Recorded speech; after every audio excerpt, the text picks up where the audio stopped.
Namaste. Namaste to everyone. Welcome to this today's session. My dear friends, my dear gods, my dear masters. My sincere thanks to PSSM and my beloved Guruji, Pramarsi Patriji. Good morning, sir. Good morning. Friends, today's session, we are going to start now. The today's session is about the balance principles of PSSM. We covered about 8 principles yesterday. We'll be covering another 10 principles. It means total 18 principles. I covered 8 principles yesterday. There are 10 more principles to be covered today. So as the last principle which yesterday we discussed is 8th principle, which is no vegetarian, no non-vegetarian, including egg. Okay. And also mitahara. This is the last principle we discussed yesterday. So that's the 8th principle. So there is no question of any non-vegetarian food, including eggs, and the also mitahara, that means limited food. So always try to remember. So whenever you take non-vegetarian food, I explained in more scientific way with respect to environment. It is detrimental to the environment. It is non-healthy practices for environment, spiritually and physically. That means for the physical body, for the environment, for the spiritual progress. So this is going to be a great impediment. That means it's a great obstacle. So which is going to hamper your progress of spirituality, as well. It's going to give the high amount of the kind of ill health to the body. So your body is going to be weakened with respect to immunity, the natural immunity of the body. And also the final thing is with respect to environment is also very bad practices. The reason is when you are trying to grow the non-vegetarian food, so especially there is one particular statistic which you need to understand. To grow the 1 kg of non-vegetarian food, it means 1 kg of meat you want to produce, you need to use about 50 to 60,000 liters of water, the valuable water. So, we all know that the water nowadays is very precious. It's very so precious and valuable and very limited. Its availability now. So nowadays the drinking water itself is scarce in nature, and the rains come sometimes more, sometimes less. So ultimately we are all feeling scarce of water, especially in cities. The water itself, the drinking water, especially we are purchasing the water. So that's kind of situation the humanity entered into. So we should not create any environmental imbalance, environmental difficulties by resorting to the food practice of non-vegetarian. Okay, friends, another thing is I'm trying to recap yesterday's one. So mitahara is also very important. For example, whatever the hunger you have, that means you have some hunger, you eat that much food. So I explained in the previous class also. So you have 100%, let's say you divide your stomach into 4 parts. So your 100%, the space inside your stomach, so the digestion, you divide into 4 parts. When you divide into 4 parts, what will happen? The 2 parts must be fed with the solid food, and 1 part, that is 25% of your stomach, must be fed with water. So there should be space for 25% of water to be filled. Then another 25% must be vacant. It must be not filled with anything. Okay. So this is how we have to take. So we should not take as if it is more food is available. So we cannot keep taking more food. Okay. So many a times, even if you have no food also, you can survive basing on your meditation energy. If you are continuously practicing meditation, then you have more amount of cosmic energy, you feel less hunger, in fact. So whatever small food available, little food available in the morning, in the afternoon, night time, more or less no food is required for a physical body. So for the physical body, why food is not required at the night? Because in the night digestion system, the digestion power, the digestion juices are not much available inside your stomach. So that is the reason. So the night time, more or less, the food can be avoided. Okay, you can have very light food, something like a salad or one roti, small sabji. It's more than enough in the night time, and only in the lunch time. Lunchtime, you can have small cup of rice and small cup of roti, again sabji. All these things can be taken. Like means maybe millet food and maybe a brown rice or a red rice, not to be taking any kind of a white rice and wheat. Avoid the white rice, avoid the wheat. I explained in the previous classes. So that is a non-holistic. That means it's a bad for your health. Okay, so that kind of you can take one main course of rice or any rice means brown rice or red rice, whatever fiber, whatever rice comes with the more fiber, and otherwise millets is always better. And then you can have curd, and you can have the kind of other main course sabji, main course veg curries, all this you can make. Now afternoon time, the lunch time between 1 to 2 p.m. So that is the time where you can have some good solid food consumed. That is more than enough for an entire day. That's a midday meal. Okay. The morning time, of course, morning time also you can have ragi java, that is a ragi malt, and you can have some kind of a good liquids, the kind of a green juices. You can take some salad also. So, and you can take once in a week you can take some sprouts. Sprouts cannot be eaten every day. That is a wrong practice. Avoid it. Okay, which is having high amount of protein, which will affect your kidneys unnecessarily. Okay, so then you can have some kind of a sprouts, which of course you can boil and take it in the morning times. So a little bit, 1 cup of that. That is the way you can just to have this kind of a lightest food, that is called mitahara. So try to go this practice of mitahara. Okay, so and also whatever we eat, so try to remember whatever we eat, it affects your mind and body. So try to remember the food what you take into your mouth, it is going to affect both your body and mind as well. So that is why, so have a limited food, and always having limited thoughts, limited talking. So these are all essential for the better spiritual progress. Okay, friends, let's go to the ninth PSSM principle, which is about spending your time in the nature. Like go for trekking, go for spiritual tour, visit the ancient temples, do meditation there. So go to the forest, deep forest, wherever it's available for you. If it is nearby to you, like the gardens will be there. The kind of the well-grown gardens, the forest, and try to spend your time, most of your time, whenever you have leisure time, of course. So whenever you are free and whenever you have leisure time, so now and then make some time available for yourself to spend time with the nature. So when you spend with the nature, the time with the nature, what will happen? So you are the kind of the individuality inside you, it slowly getting melted. Slowly you go out of that, the kind of ego, like I, that what is called the individual self, the selfish nature, which will be start going away from you. So especially, friends, if you observe the entire creation, the creation happened in the two different ways. Like the parallel creation is there. By supreme intelligence, the God has created both Purusha and Prakriti. I explained you in the, I think, earlier class.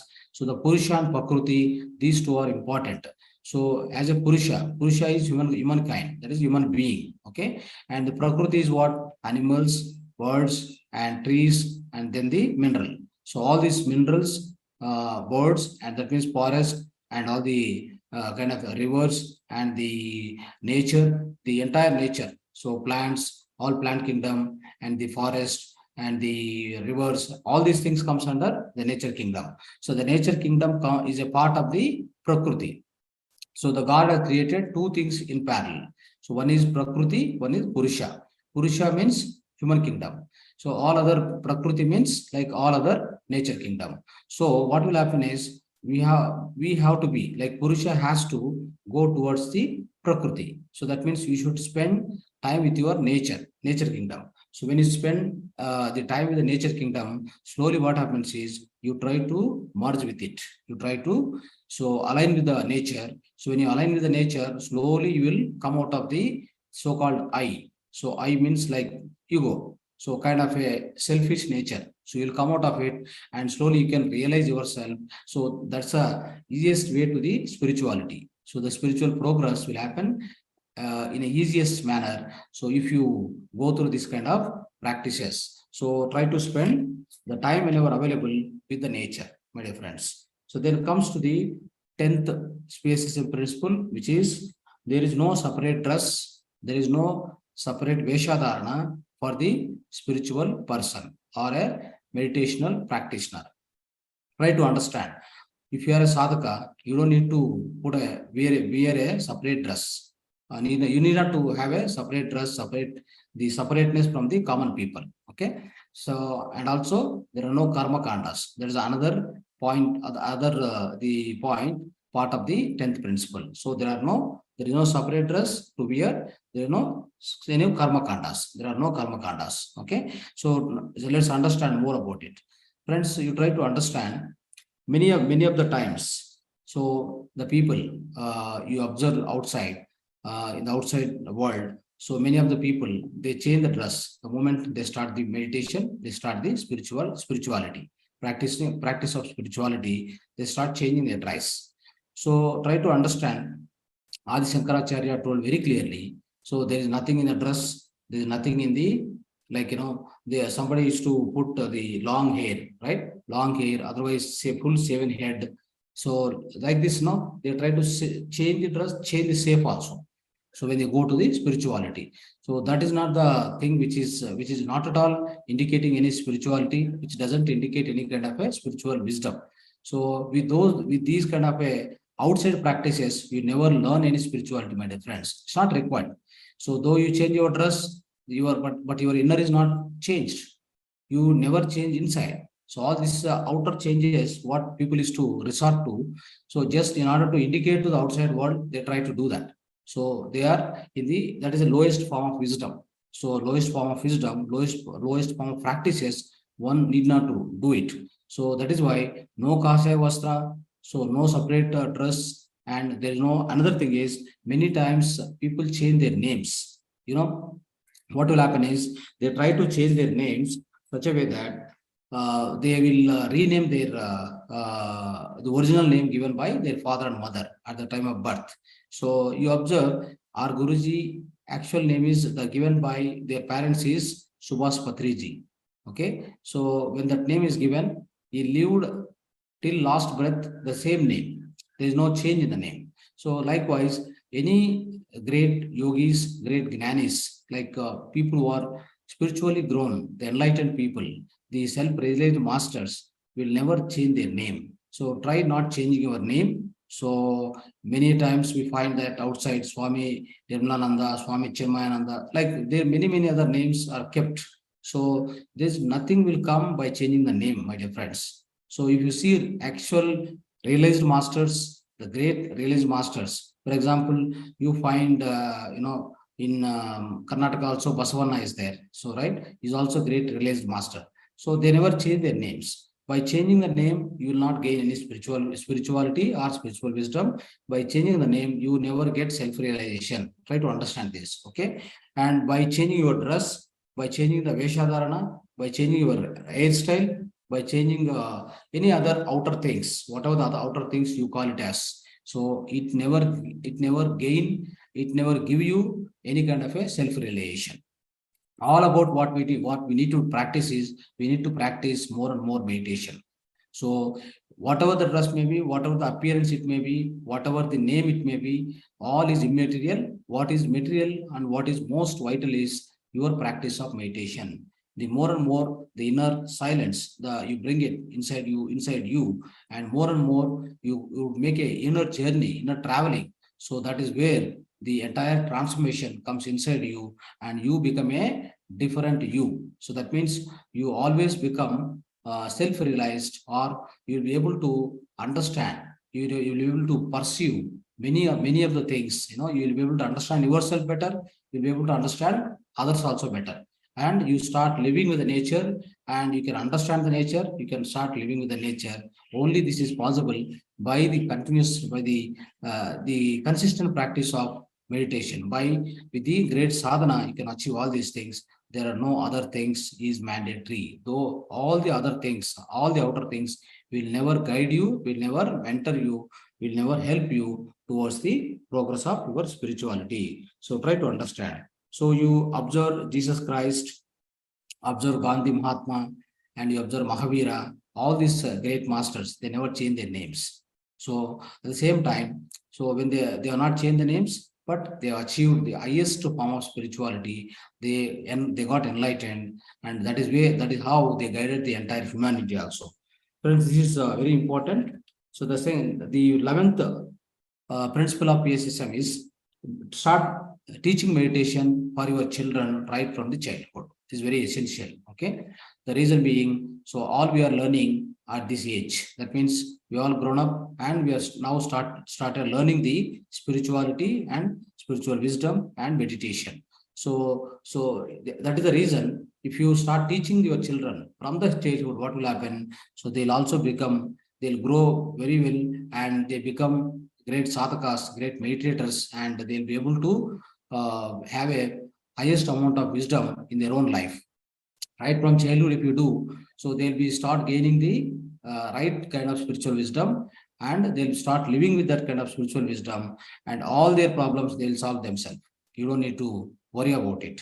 So as a child, if you start practicing, we'll know first who is he and what is inside him and how is related to the nature. And also you become more sattvic, more disciplined, and all these great qualities. Any kind of a stress, any kind of a issues, what you face as you growing up, as I told you last in previous classes. So there is always like whatever the karmas we all resort to in the previous lives, all these karmas will come in front of every person at different stages in the life.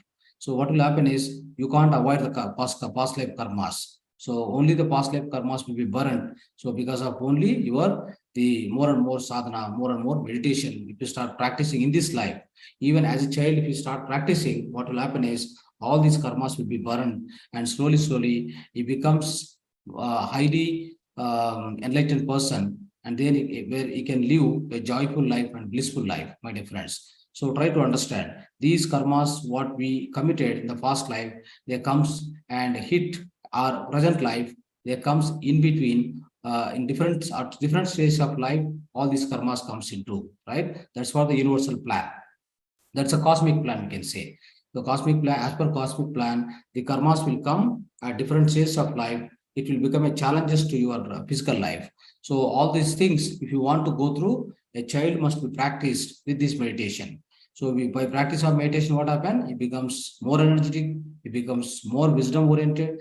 So with these two things, that means prajna and meditation. Prajna means wisdom, and the sadhana, the dhyana, that means shakti. So you have more energy, the highest amount of energy with him, and also he has got a prajna. Prajna means wisdom. So with these things, you also become karuna. That means he gets karuna. He become a more karunamaya, and he become a prajna oriented. He become more energetic. With all these things, he can lead his life very easily on this earth planet. So he doesn't need any support of any kind of outside parents or any other support. Not much needed if a child start practicing meditation from the childhood. So you observe Anjaneya Swami. So his mother Anjana Devi, so she started teaching him from age of 2. From the age of 2, at the same time, Swami Vivekananda, he has been put into practice of meditation from the age of 7. So at the same time, Ramana Maharshi, by the age of 14, he came to Arunachala, and he was there itself. He started practicing meditation, and he got realized himself, and then he became a great Mana Yogi, and he became a great enlightened master.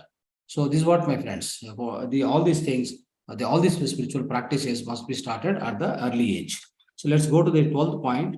12th PSSM principle is, so nobody will be a disciple in the PSSM. All are masters. So we all call everybody to call as a masters. Everybody must become master. There is no question of disciplehood in the PSSM, my dear friends. Those PSSM, we don't encourage any kind of a disciplehood. That means you are a disciple, I am a guru, and you are a shishya, I am a guru. So like that, there is no kind of differentiation. All are equal. Everybody, only thing is you came little late, I came little early. So that means you are a master. Suppose if you have joined this meditation session today, you are a master for one day. Or if you join the session maybe yesterday, or you joined the session for last 1 month or 1 year, you started practicing. So you are called as a little old master. So that's the only difference. And so there is no difference between the other, the teacher or the person who is learning. So all are one and the same. Everywhere there is a soul consciousness. We are all equal with respect to soul consciousness. Only the difference is when you have started learning, whether when other person is started learning, that makes some difference. And only thing is a person who has already learned was going far in front. So that means he can guide you, he can mentor you. So there's nothing other than that he can do. And you don't need to act as a, like a guru, and you don't need to act as a disciple, where the disciple has to go on serve him and go on do a lot of things. Services, of course, you can do. So that's not a problem. So whatever you serve with respect to his needs is not a problem. But at the same time, so it's not like slavery kind of thing is not at all required in PSSM. That is not encouraged. So friends, the 13th principle is always these spiritual workshops and meditational workshops, all meditational workshops, all spiritual workshops in PSSM is offered at the free of cost. Okay, so try to understand whatever the workshops we do, whatever the meditation workshops we do, we have to offer them free. So because it's a spiritual science, Adhyatmika Shastra, so we always, one must learn at no cost, and one must teach at no cost. So there are no charges involved in the spirituality. The spirituality comes with any charges, it is going to become a business oriented, my dear friends. So that is why in PSSM, we avoid this money exchange between the learner, between the teacher. So there is no question of money exchange. So try to understand, if you want to offer anything to a teacher, so what if suppose some guru, so he is coming and teaching you, you can make an arrangement of shelter, you can offer some food, you can offer some water, you can offer some fruits. So that is very much okay. In Bhagavad Gita also, Sri Krishna says, so patram palam toyam. So that means you can give fruits, you can give some kind of palam, patram, toyam. So this much you can offer to any guru. It's not a problem.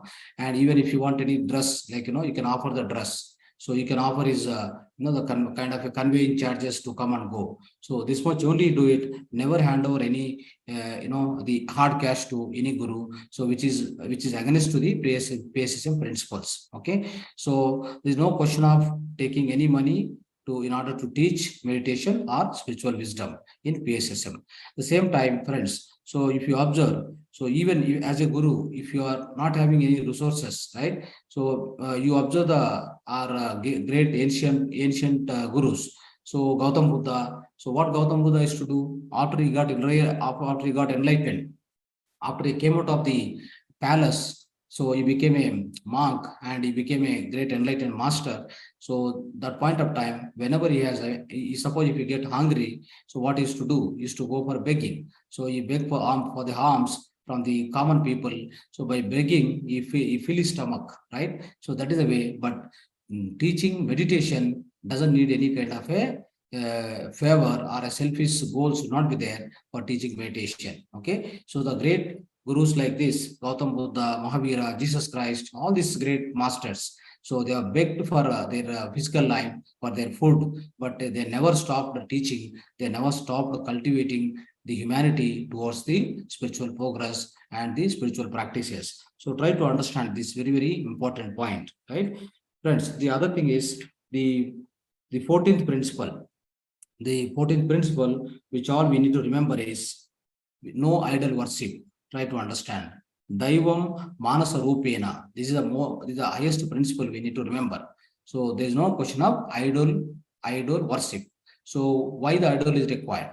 So idols are required in order to symbolize the greatness, the kind of a purity what the great masters underwent, what the great masters established on this earth.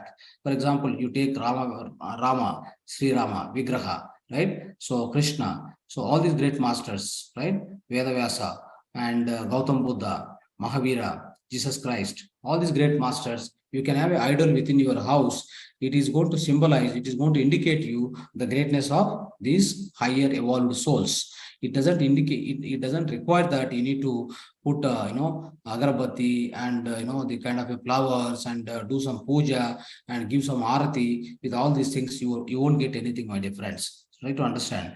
At this point, we need to remember one thing is, so the Arya Samaj founder, Swami Dayananda Saraswati, He has told very clearly, your puja will become an obstacle. It never be a stepping stone for your progress of spirituality.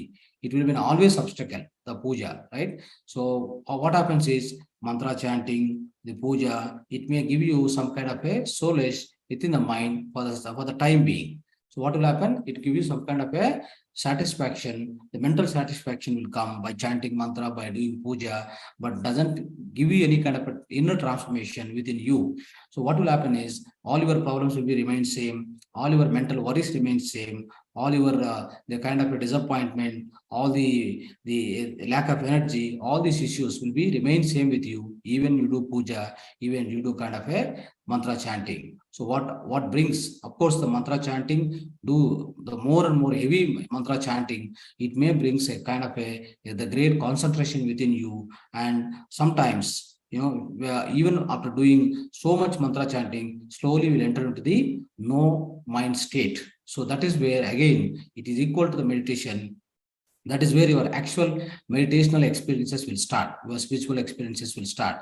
Otherwise, without your mind become empty, there is no question of getting any kind of spiritual experiences or the higher world experiences. You never get it just by doing mantra chanting. When you are doing mantra chanting, what happens? Your mouth is working. Even if you are doing mantra within your mind is completely working, mind is continuously working. So that is why by doing mantra chanting, one can get the highest form of concentration, not the inner transformation. And without your mind going into empty state, you never gain any kind of inner transformation or the great experiences or the great spiritual progress, my dear friends. Try to understand. So that is the reason you need to remember this. And sometimes what happens, many of the people, they wash the feet of the guru and they put that water on the top of your head, and they feel that it is going to wash out all their karmas. That will never happen. Maybe sometimes rare cases, a guru, a enlightened master come to your doorstep or you meet him, then if he has got a real intent in order to wipe out some of the karmas, or in order to relieve you from the great pain and stress of the physical life, the kind of a great amount, the different diseases or the kind of a chronic diseases if you are undergoing, then you go near to the guru and you with a great devotion you pray him, like you request him in order to give some energy. He can pass some energy and he can relieve you from the karma, which is the karma which is you are undergoing, the great negative karma you are undergoing. He may help you sometimes that also, if guru intend to do that. It's not that if the moment you go and near to the guru and everything will be burned. No, it's not possible. So no guru, no master from higher worlds or this world cannot burn your karmas. The way is you have to burn your own karmas by your own sadhana, by your deep practice of meditation, by deep practice of spirituality, by the rigorous practice of your spirituality. You can burn your karmas. Nobody is here, nobody is upper side, nobody is here, down or upper side, nobody is there to help you to burn your karmas, to bring out of all these negative karmas, my dear friends. So try to understand this. Okay. The fifth principle is, so every meditator should, or every pyramid master must solve their problems with their own energy. What will happen when you do more and more practice of meditation? So as I said, you gain a lot of cosmic energy and you become so energetic and mentally, physically, and you have no health issues at all. Health issues can be resolved by your own energy. So then what will happen is all your problems, whatever problems it may be, physical, mental, and your worldly problems, or any other problems which you are facing, you must solve with your own energy. You don't need to take the help of any other person from outside. Okay. So that is why, that is the 15th principle is solve your problems with your own inner energy and your bodily energy, your mental energy. Do not depend on others. That's a 15th principle. 16th principle, my dear friends, always you lead the samsara. So there's no question of taking any sannyasa. Okay. Try to understand, as a human being, what you need to spend is you need to spend good family time. Always be in the family. Samsara ve nirvanam. That means from samsara itself, you should go towards the nirvana. There's no question of leaving the family and going for the great the rigorous practices you want to practice, and going to the Himalayas, going to the different forest and all. Of course, now and then, as I told you, the full moon day or whenever you have some leisure time, go and do your practice of meditation, all these things with the family. With the family or by yourself, you can go very oftenly, not like going and living in separate jungle or separate places where you are leaving your complete family. Your family is at risk and nobody is there to take care of the family, but at the same time, and you are losing the bonding between the children, wife and husband, whatever. So that need not to be foregone. So always go with your family, lead your family life, have the samsara way nirvanam. That is what we try to say in PSSM. We stress upon this, and at the same time, the women and men having a kind of a relationship and having the great enjoyment with themselves, with the that is called sangama. So always they try to have a good enjoyment in their life, and without that, there's no creation at all in this.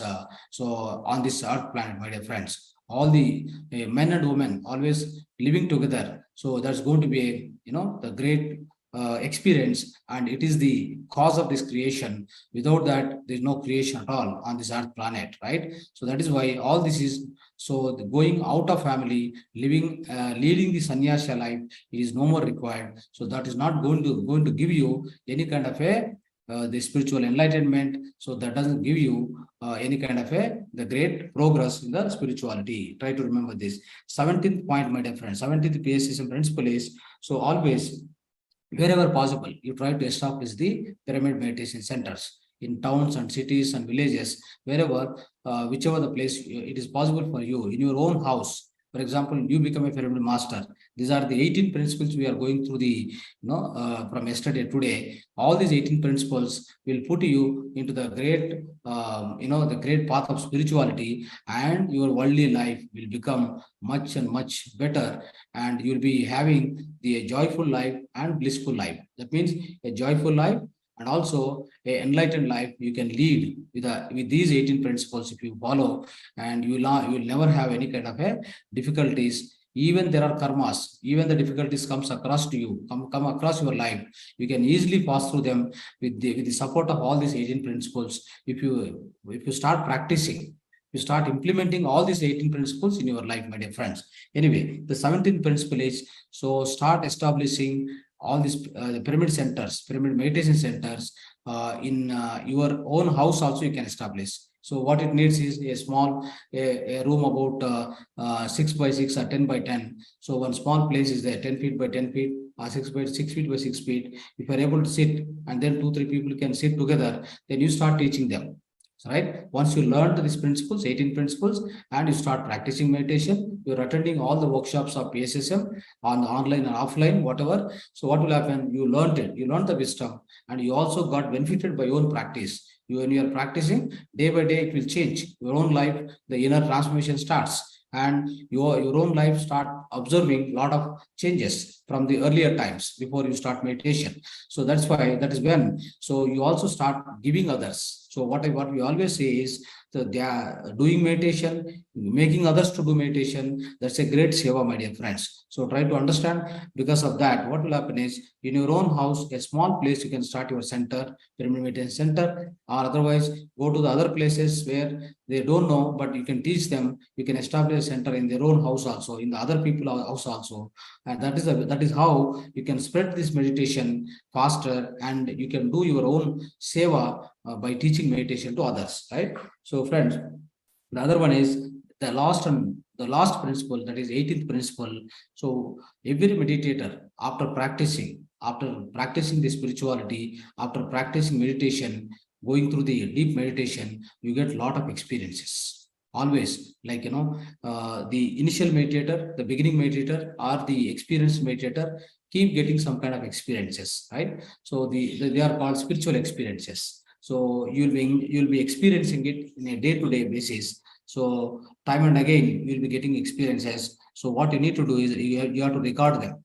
You have to write them. So everything must be black and white, in black and white.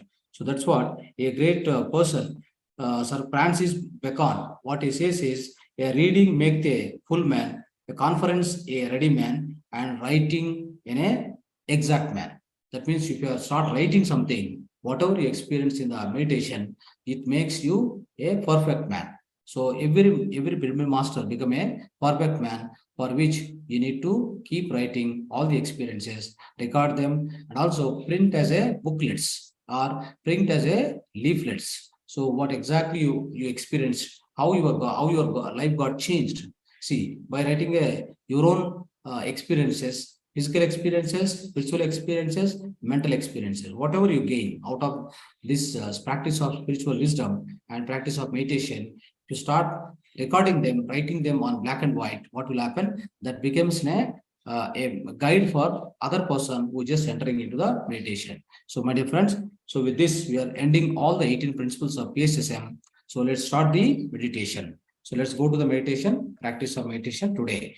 So I hope all of you will be implementing all these 18 principles of PSSM on daily basis. Start reading them again and again. Start watching the video again and again. What exactly these 18 principles? If you start implementing in your life, friends, I'll tell you, you become a perfect pyramid master. You become a perfect master of your life, master of your mind, master of your life. It is for sure. And your physical life, your mental life, social life, spiritual life, that becomes great and great, and you'll enjoy the journey on this planet Earth. No doubt about it, my dear friends. So let's start meditation today. So today we'll start practicing meditation now. Let's go into meditation over the old masters. So you know the meditation, start sitting in the meditation. And for the newcomers, I will start teaching and start guiding. Please follow my guidelines. Switch off your lights around you. Sit in a comfortable posture, that is Sthira Sukha Asana. Cross your fingers into fingers. Keep on the thighs. Then cross your legs on the bottom, cross your legs. Sit on the chair.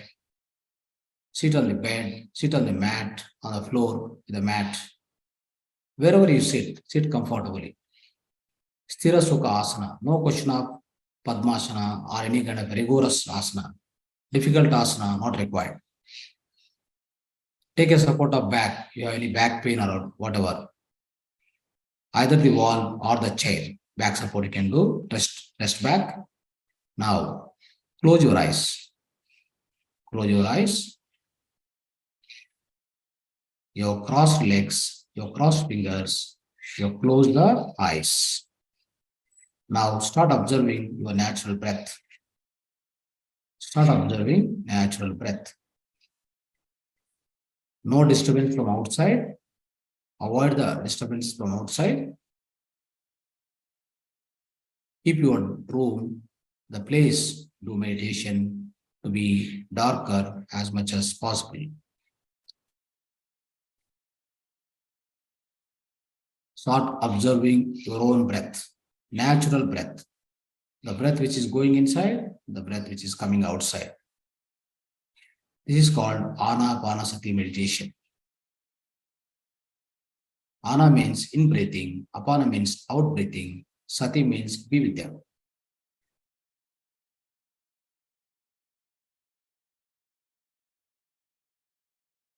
Keep observing your breath, natural breath. Keep observing your natural breath. There is no force required.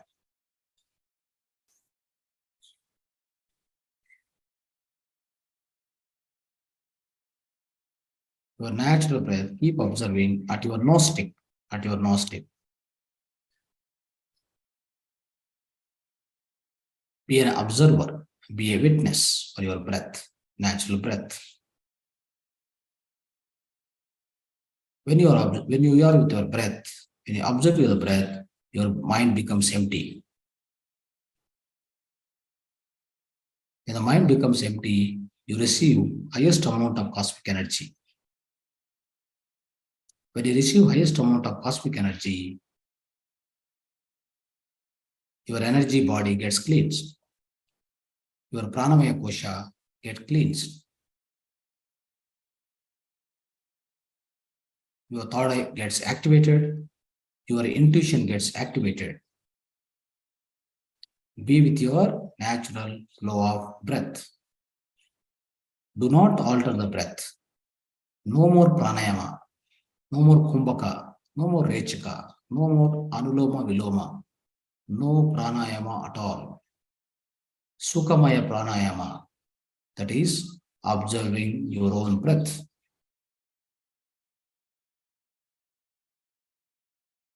Go into deep and deep meditation. No more thoughts. Forget about the entire world. Forget about family, children, spouse, husband. You are sitting in only meditation. You are spending time with your breath, natural breath. Breath is your prana, source of life. Be with it. Make a friendship with the breath. Become a friend with him. Friend with the breath. Become one with it.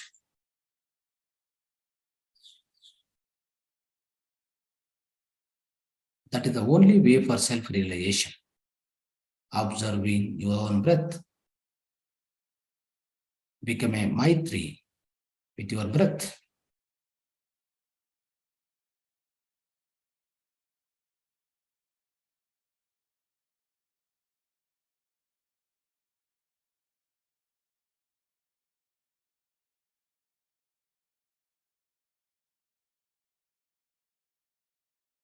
Sunya, Parisunya, Mahaparisunya.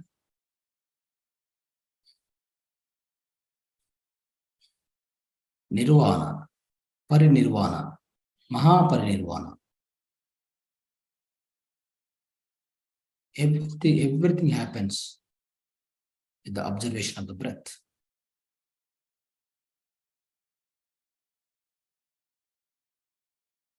Mukti, Parimukti, Mahaparimukti.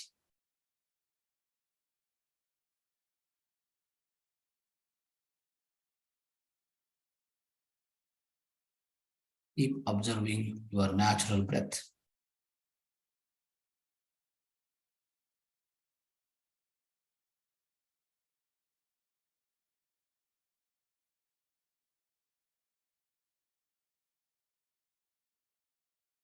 Breath is your source for self-realization.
Last 2 minutes, final 2 minutes of meditation.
Final 1 minute of meditation.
Last 30 seconds.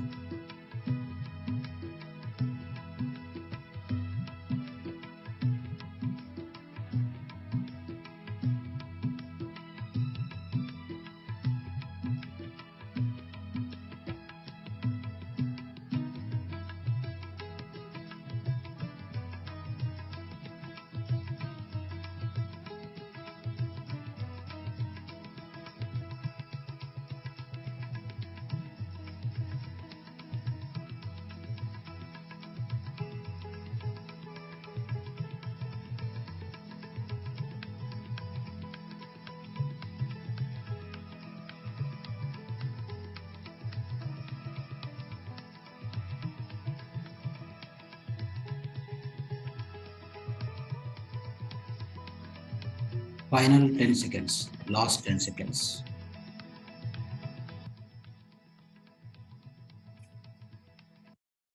10, 9, 8, 7, 6, 5, 4, 3, 2, 1, 0. Place both your hands on both eyes for 5 more seconds. 5, 4, 3, 2, 1, 0. Slowly open your eyes. Slowly take away your hands.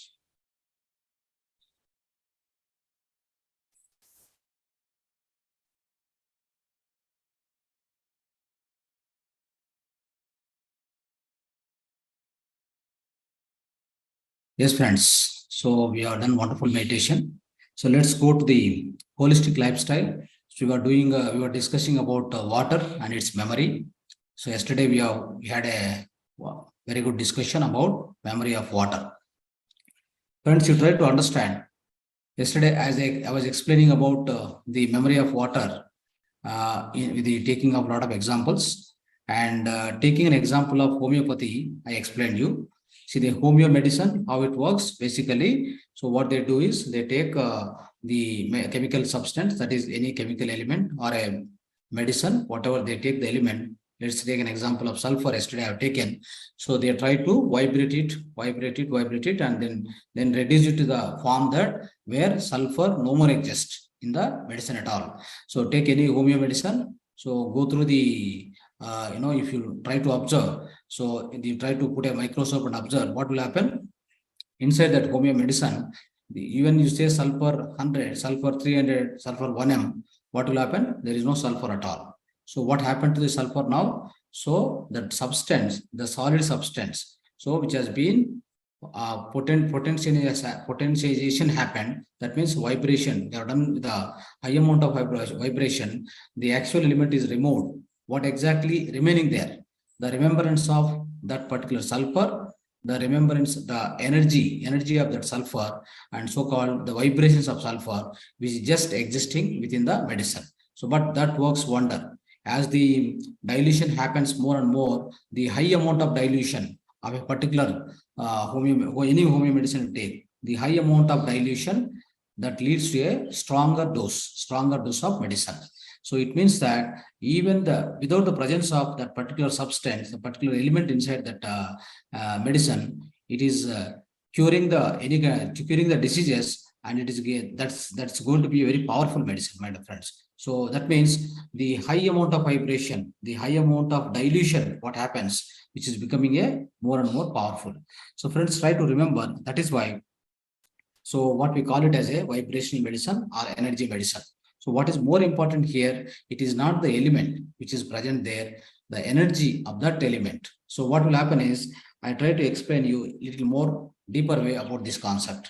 So whenever you take any tap water, or kind of the tap water which is coming into a tap, so take that and spring water. You take both the waters separately, put under microscope that particular drop of water of a tap water of the your spring water, put under the microscope, observe what will happen. So what will happen is, you can see very clear difference. This is a technology, this is a science and technology now started learning about water and its memory and its effects. So now the research has slowly started, and of course the major scientific community is still, they are not coming to this mainstream, they are not brought into mainstream. Still the research is slowly going on. So to try to understand the water and its effect, the energy effects, the energy of the water, not the substances. Like what happens is, as I explained in the previous class, the water is going through, whatever the water comes into a house, you are putting through the UV filter, after that RO filter. All they do, what they do, they try to remove all the chemical substances, whatever the chemicals are added by government or by the pollutants which are coming out of industries. So what will happen nowadays, the rivers are also got polluted. So rivers also got polluted, and the water which is coming from rivers to your reservoir, the local reservoir, local dams, so which has got a lot of cadmium, nitrate, lead, all the great number of the harmful hazardous substances are still existing in that water. So which comes into the reservoir. Then to purify that, to clean up that, what happens? The government takes up action to clean up that particular substances, and of course they add some kind of a chlorine, and they try to add some bleaching powder, all this, just to reduce the smell, if at all any smell is there. If at all any chemicals, more and more chemicals, government also cannot do anything. So the same water will come to your tap. So after coming over, it has to pass through the UV filter, then all the floating particles, color of the any water color, any like the color which is damaging to your health, that will be removed, and the smell will be removed, and this chlorine will be removed. So all this will be removed from the UV filter, of course. So after that, what happens? It goes into the reverse osmosis. There, what happened? The high amount of minerals like lead and cadmium, nitrate, the excessive minerals what is existing, other than the minerals what is required. In the last class, I explained what are the minerals in the what quantity we need for a pure drinking water. I explained in the earlier classes. So more than that, anything is there, the RO, reverse osmosis, will be removing all that. But friends, try to remember one important point here. So all the substances, whatever added into the water, right, at the time of getting into reservoir or getting into your tap, whatever substances which were existing there, your UV filter, your RO, remove them. But do only one thing very important you need to understand and remember yourself is the trace of that chemicals. Physically they are removed, but their energy waves, their presence, their vibrations cannot be removed. That is what the greatness of, or that is the characteristics of water. What are the characteristics of water? It memorizes everything. It memorizes that vibrations, memorize that kind of the energy, the presence of that substances, which are, though it is physically removed, but the presence of that vibration, presence of that energy very much existing. That is why I'm telling, even you drink after the reverse osmosis also, it is not going to anyway going to help your body, my dear friends. So it means what happened? Any water, whatever the water you drink after the reverse osmosis, that is a zero mineral water, which is called dead water. Physically, I call it as a dead water. At the same time, whenever the chemicals are removed from the water, I also call it as a energy dead water. Okay, one is mineral, zero minerals. It's also called physically dead water. The other one is energy dead water. So whenever you add any substance, any chemical substance, any extraneous foreign substance added to your water, which makes the water dead, energy dead, I'm trying to tell you. So try to understand. So that is why all these chemical substances are removed with the water filter system. Modern water filter system doesn't mean that you are drinking the clean water or energy water. You may be drinking safe water, but you're not drinking the energy healthy water. Okay, so for which I given a methods, please follow them. But at the same time, try to understand this particular. So I was explaining you one drop of the tap water, one drop of spring water, put under microscope. What exactly the difference you can observe is around this, the tap water, a drop of tap water which you are observing under microscope, around which the membrane, it's called the surrounding, what you call, it's like energy field or the electromagnetic field around each drop of water. So what you observe is which is disturbing, which is damaged. So that is kind of membrane around the tap water, drop of the tap water you find, and around the drop of the spring water, what kind of membrane you find is it's very harmonious, very powerful. So that is a great difference which scientists have invented, my dear friends. So that means you try to understand what kind of help it does to your body when you take this kind of unhealthy water into yourself. So what happens? First thing, the first and foremost requirement of water to your body, I explained in many classes so far, that is hydration of your cells, hydration of your organs, your tissues, your joints, your muscles, so the entire blood.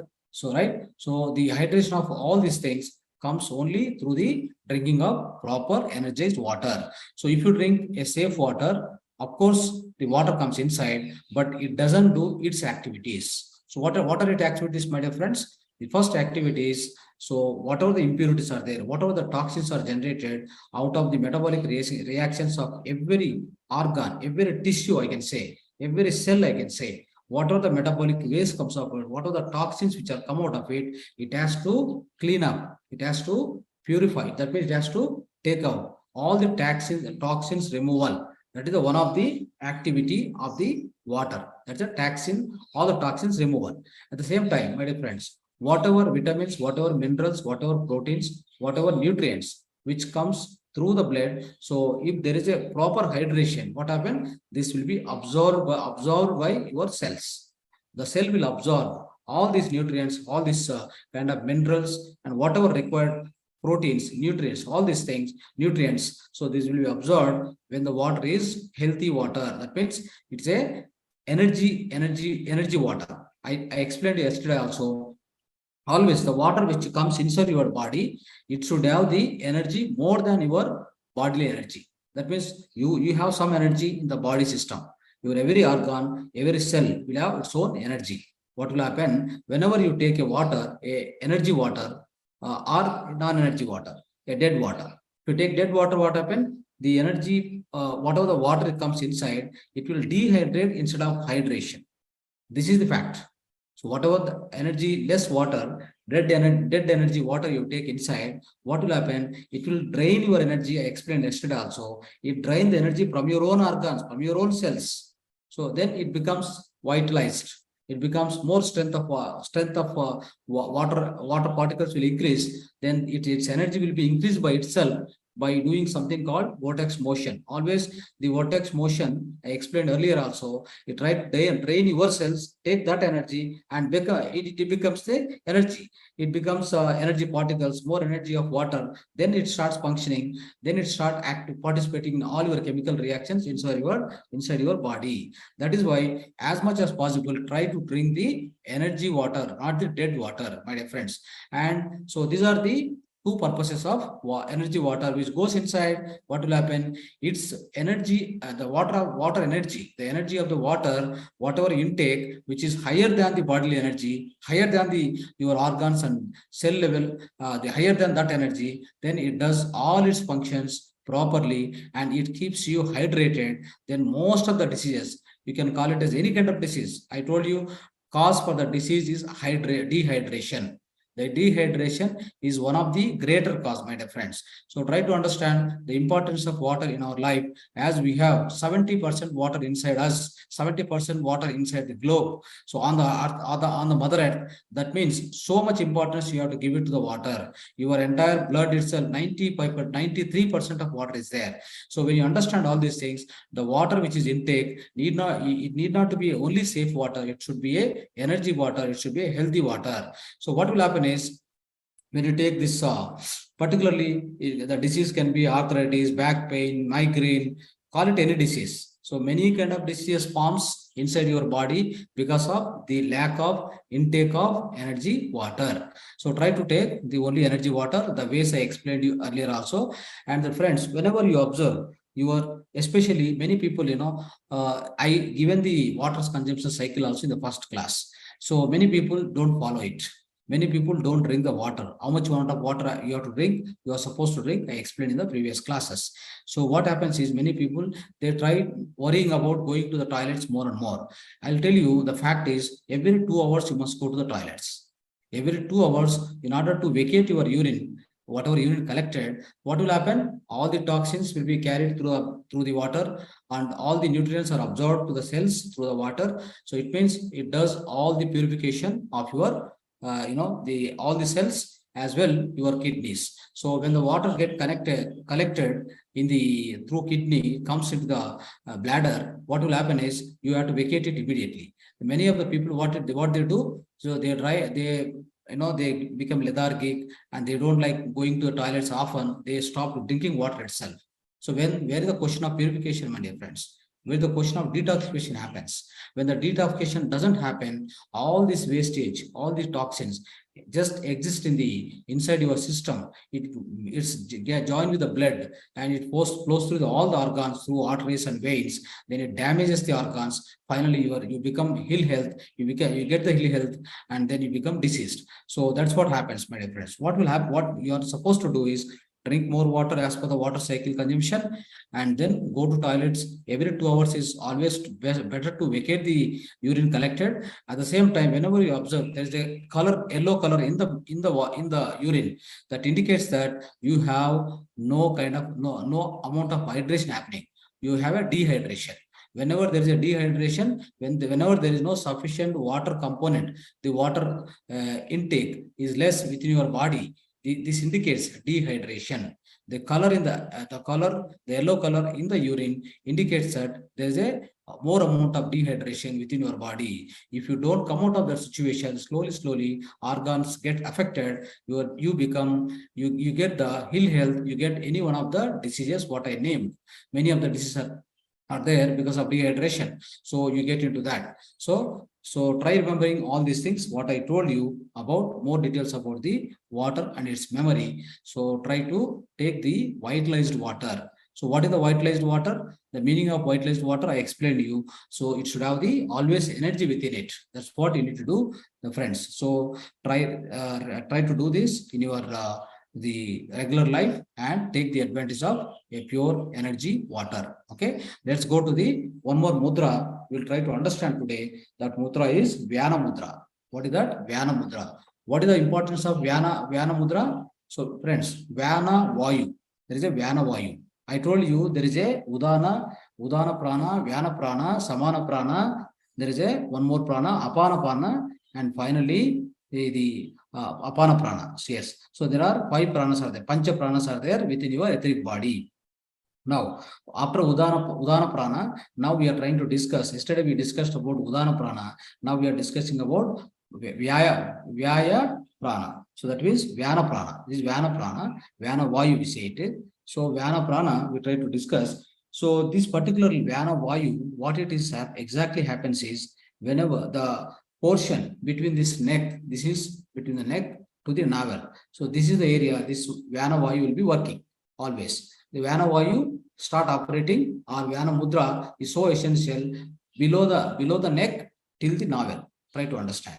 Okay, so this Vayu, Vyana Vayu keep flowing in the arteries, veins, lungs, heart. This area it will be roaming. This Vyana Vayu will be, so they divided, I told you already, all these Pancha Pranas, they divided the functionalities as per the very area of operation. Okay, so this area of operation is below the neck to the this navel.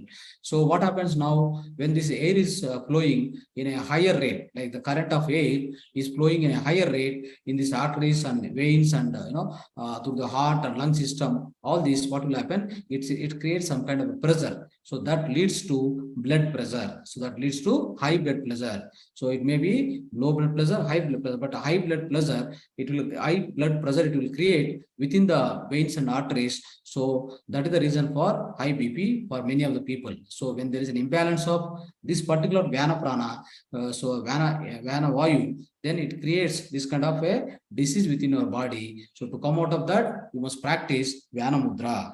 So this mudra must be practiced again 15 minutes, at least 2 to 3 times a day.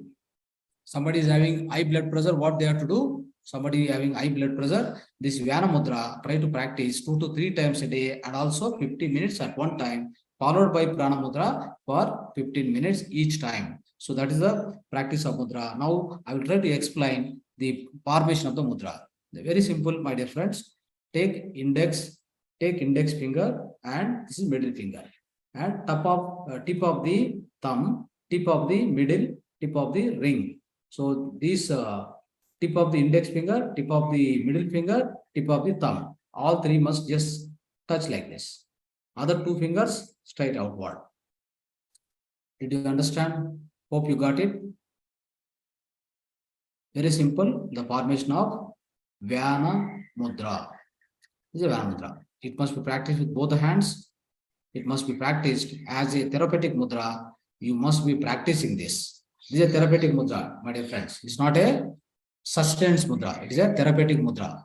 Whenever you have the problem of high blood pressure, you can practice this. 15 minutes each time, at least 2 to 3 times a day. This brings down, this controls your high BP very well. This is called Vyana mudra. Okay, hope you understood the formation. Right. So the effects of what is the effect of mudra? The speed of the air circulation of Vyana Vayu is regulated within your arteries and veins. Okay. And the benefits, what are the benefits? I explained you already. So there are some more benefits of this mudra. So if there is a lack of initiative, enthusiasm, and slowness of thoughts, and if there is the problem in perception, which will be all corrected by Vyana mudra. And if there is a second other benefit is drowsiness and excessive sleep will be overcome due to this mudra. Try to understand. And also any kind of excessive sweating, thirst and urination, so loose motions, any kind of excessive thirst, sweat and the loose motions. So all this will be regulated using this Vyana mudra. So friends, these are the few benefits of Vyana mudra. Okay. Hope you understood the Vyana mudra. Please start practicing. So whoever is having this particular issue of any kind of these issues I told. So for these benefits, so try practicing this mudra. So as per the prescribed manner. Okay. So friends, let's have questions on experiences sharing. Already we are 7 past 10. Right. RNG.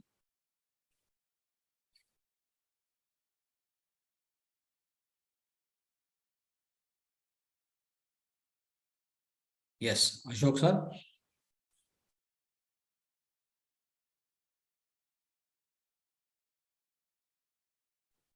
Sir, good morning, sir. Good morning. Yes. Sir, 18 principle we must follow, sir. Yeah, definitely. You must follow. If you start following it, you become a perfect master. Sir. Sir. Perfect master of your life. Okay, no ideal pujas. No. No ideal pujas and worshipping, mantra chanting. Then how we are going to Bhagavad Gita and all that we are going to Bhagavad Gita is again a spiritual textbook. Okay.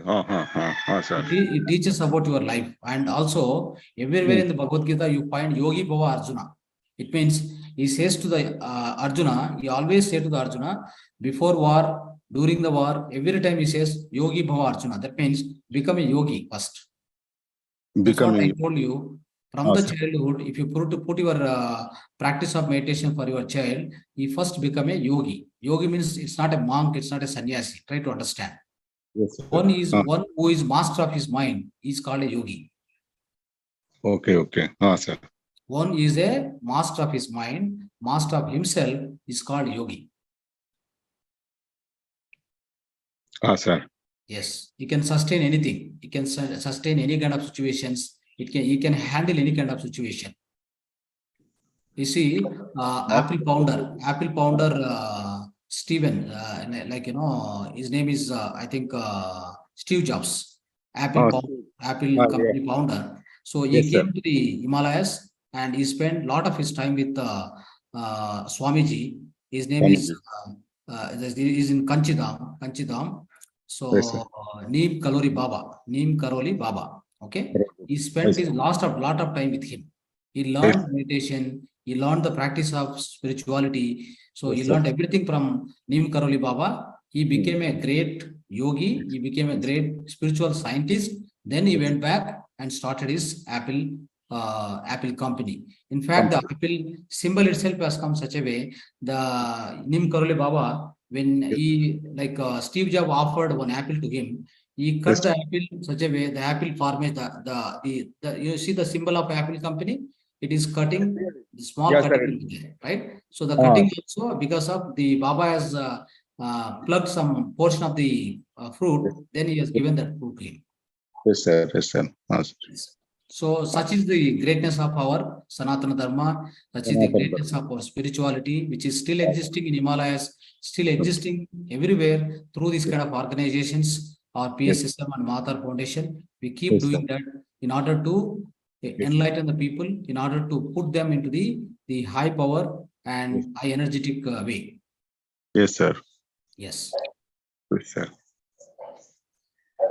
Thank you, sir. Thank you very much, sir. Thank you. Thank you. Right. Yes. Basava Shankara.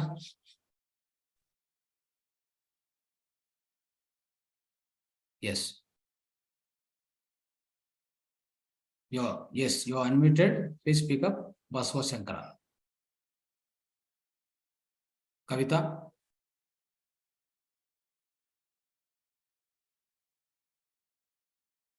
Kavita. Lakshmi Devi.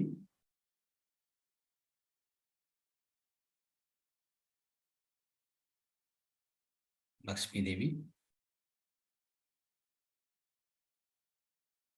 Maumita. Yes, good morning, sir. Thank you so much for the Please. session. And every day you're enlightening us with new things, and we're getting to learn a lot of stuff from you. Sir, Yes. my question is Yeah. in the water memory that you were telling, right? So now whatever we are getting, we are getting through the RO and all that stuff, and then we do. So when we have to increase the vibrations from at our level with so one is, you said that we can keep the pyramid on top of the water and that gets energized. Yeah. And the other time you said, okay, we can have mantras as well, because that is how they do in the temples and all that stuff. Yes, So yes. for normal, ordinary people like us and day-to-day activities, still the time that we get the pyramid or anything else, the best and the most convenient, or whatever is the way that we can energize. Can you just briefly tell about that, sir? Yeah. So what will happen is, there are so many methods I explained to revitalize the water, to re-energize the water which is lost. Correct. So I explained you, after the RO, once you collect the water out of your vessel, try to use copper vessel if you have it. Okay. Otherwise, you collect the water in the steel vessel. No more plastic. Okay. The plastic is very detrimental to the health. What plastic does, whatever the plastic component, plastic element, slowly it gets reduced into your water. It gets mixed with your water. So that gives a lot of the plastic which go on paste, the paste itself into the large and small intestines. So then slowly you'll get the diseases. Slowly you start getting the cancer, a lot of other things happening today. So that is why the plastic has to be taken out. No plastic water bottle, no plastic, the can, all these things must be taken out. Even if some of you may be getting plastic can water from outside, immediately pour into the steel can. If you have vessel, copper vessel, it's more and more beneficial. Or if you have a mud pot, right? So generally what happens, see, most of the times copper vessel is good. The mud pot in the summer time is better. Summertime and all, mud pot is better. The other times go with the steel vessel or copper vessel. Somebody is not having copper vessel, what you must do, take a steel vessel, put the water 10-20 liters of your can, otherwise from out of your output of the UV filter, output of your RO, then put into that, then put one piece of copper, maybe about 2.5 centimeters by 15 centimeters. One copper plate. Okay, the copper plate. Whenever you come to Mahavatar Foundation, you can see that. So the copper plate, you take it put into the water. That means throughout the night. Suppose let's say you have put 20 liters of water into one steel vessel. Put this piece into the keep inside the water throughout the night, and then by the next day morning, it will become a structured water. It becomes some kind of the structured water. You get it. Okay, that's also one way of making water into structured manner. That means all your molecules inside. See, what happens is, I'll tell you, all this whatever the chemicals are removed from the water by UV filter, RO filter, whatever it may be, all these the nitrates, cadmium, lead, whatever the other foreign substances which were in the water. So that's what the state of water in the current society. That is the very sad part of it, which nobody is bothered about it. Anyway, so by removing all that, so it doesn't mean that they are removed. Of course, they are removed physically, but what will happen is their vibrations, their traces always stored by the water molecules. It will not leave. That is the problem. The water will not leave. That is why, so whenever you chant mantra in front of water, what happens? It immediately carries. That is why I'm telling you, the water is the best transmission agent. So water, what happens is, whatever your good wishes, your bad wishes, if you tell to water, give that water to the other person, it will get transmitted into the other organism, the other body. So easily it get transmitted. Then it will be conveyed to his physical organs. Then slowly, it will be a detrimental health to the other person. So that is why what you are supposed to do is, it is one of the systems which you can follow is, so this is the getting crystal water or structured water through the copper vessel. The other alternative, I told you, pyramid, and the easiest other alternative we may think about is something like whenever like portable, to be portable, you have one water bottle you are carrying, or in the office you are working, in the business environment, wherever you are working outside.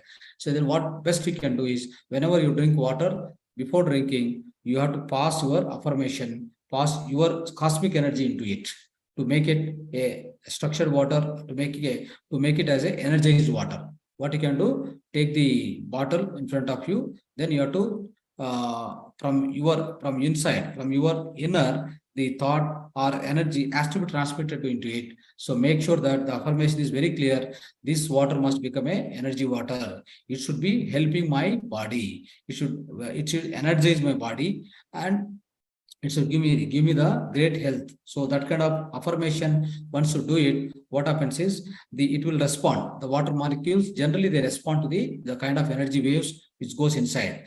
What happens, friends? Whenever you take intake of water, it goes to the body system. Your mind is not at working. Your soul energy will not be conveyed to it. That's the problem. So when you do it with the intention of keeping inside your mind, and you are diverting your energies, you are focusing your energies onto the water, and to make sure that the water gets energized, it will happen. That is the affirmation. So probably you should start practicing this kind of method in order to be making your drinking water as energetic water in the working places. Yes. Thank you, sir. Thank you so much. Thank you.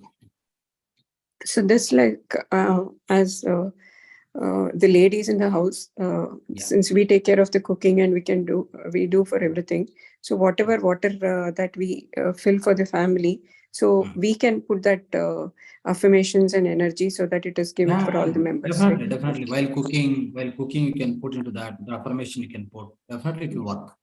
It will work. Only thing is, your mind must be empty. Yeah. Okay. After While doing meditation, affirmation, probably we can do yes, this. after meditation. Yes, after meditation. Okay. Thank Even you so if much. not meditation, no meditation, but when you are doing affirmation, this affirmation transmission of your energy, basically your pranic energy into the water, you are transmitting. So that point of time, you must be empty in the mind. No more disturbance. Okay. Thank you. Excuse me, sir. Yes. Today Yes, boss. class is Yeah, go ahead. Go yes, ahead. sir. Today class is excellent, and you told 18 principles Yes. that I am following some of that. Okay. Great. So you start following, and all the other principles also. All 18 principles start following. They're all definitely meant for everybody life. Okay, sir. Okay. Right from childhood, when you are doing it, now you are a child, and when you start practicing them, you become a great master. Okay, sir. Okay. Thank you, sir. Good. Keep it up. Yes. Sumangal avare.